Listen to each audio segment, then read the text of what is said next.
மாதம் கஷ்டப்பட்டு லோனை போட்டு 2 வீலர் ஆட்டோன்னு வாங்கி நாயா போய் அலைஞ்சு 4 காசு சம்பாரிச்சா நீங்கள் பண்ணுற வேலையில் அவன் வண்டியை சரி பண்ணுறதுக்கும் இன்ஜின் ரிப்பேர் பண்ணுறதுக்குமே அவன் சம்பாதிக்கிற காசு சரியாக போச்சுன்னா அவன் குடும்பத்தை எப்படியா நடத்துவான்? மார்க்கெட்டில் பெட்ரோல் 71 ரூபாய், டீசல் 55 ரூபாய்.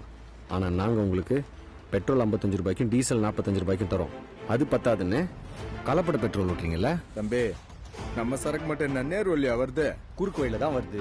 அதனால ஜனத்துக்கு எந்த கஷ்டமும் இல்லை நஷ்டமும் இல்லை. தம்பி, நமக்கு தெரியாம அந்த லாரி டிரைவரோட கூட்டு வச்சுக்கின்னு பாலமுருகன் நிறைய வேலைங்களை பாக்குறான். அதை நாங்க எப்படிப்பா தடுக்க முடியும்? மாட்டிக்கிட்ட உடனே டிரைவர் மேல பழிய போடுறல நீ. யார் யார் என்ன வேலை பாக்குறீங்க, எவன் கூட தொழில் பண்றீங்க, பணம்லாம் எங்க போகுதுன்னு தெரியாம நான் இங்க உட்காந்துருக்கல.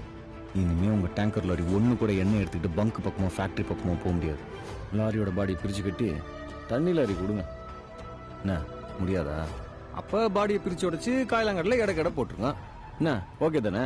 கிளம்புங்க.